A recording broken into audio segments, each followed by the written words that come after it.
MMO trappings in an unorthodox payment structure, Need for Speed World lets you start playing for free and pay if you want more. Is the extra content worth the cash, or is a test drive all you need?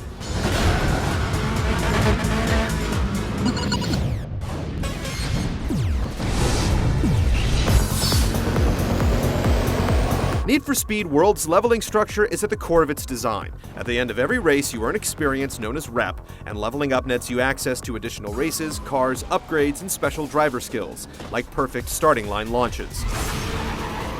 Players who don't pony up have access to the first 10 levels of content, but if you want to continue on to level 50, you'll have to buy the $20 starter pack. Included in this pack is 8,000 Boost, a currency used to buy power-ups, temporarily amplify earnings, or rent high-end cars.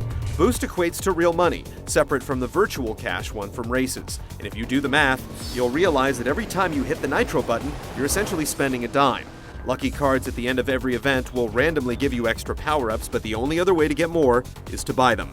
The car selection in World is relatively thin. There are only 25 vehicles available across 3 tiers, and customization is limited to visuals and preset upgrade packages. More importantly, the prices for new vehicles are set so high that it can take hundreds of races to get the car you want. If you don't want to wait, you can spend your real money to rent a car for 3 days, but there's a catch. The matchmaking attempts to put you against similar players, and since most players don't have high-tier cars at this point, you're stuck waiting longer for matches with only 1 or 2 opponents, who often are inexplicably still driving beginner cars. This early in the game's life, paying real money for a fast car just results in less competition and lower earnings. This issue with progression is mirrored in the track selection. It's a slow grind to unlock new ones, and there's less activity on high-level courses, driving players back to early tracks or single-player races. There are just over a dozen track layouts available by the time you reach level 10, but instead of branching out to different sections of the map, most of them are clustered together with lots of shared routes, making the experience quickly feel tedious. Between races, you can roam the map to scope out currently locked out areas like casinos, shipyards, and amusement parks, but there are no real incentives or rewards for exploring.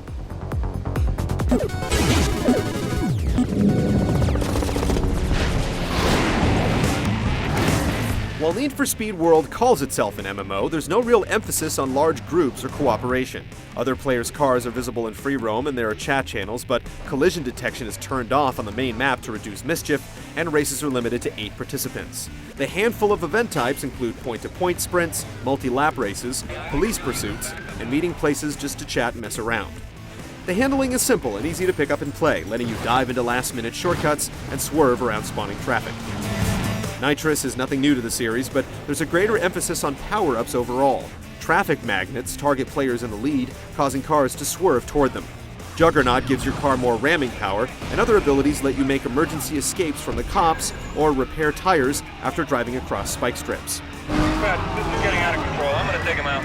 Cop chases are an entirely one-player affair, so don't expect to call on your buddies if you need backup. The police are always present in free roam, but no matter how serious your crime, they'll ignore you completely until you ram them.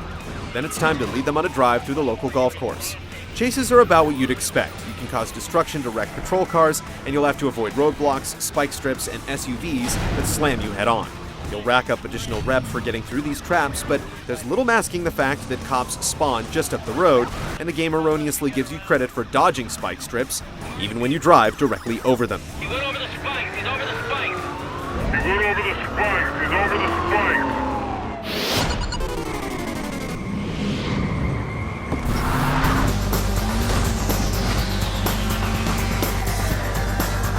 Environments and car models in Need for Speed World look average at best. Damage is limited to a few scrapes and unconvincing cracks to the windshield, and visual effects, like reverse lights, look cheap.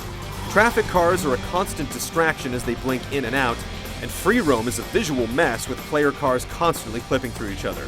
There's a good sense of speed in general, but hitting the nitro feels weak. Audio design is similarly underwhelming, with reserved police chatter and music that only plays while idling or in pursuit. I'm on the scene here and assuming control.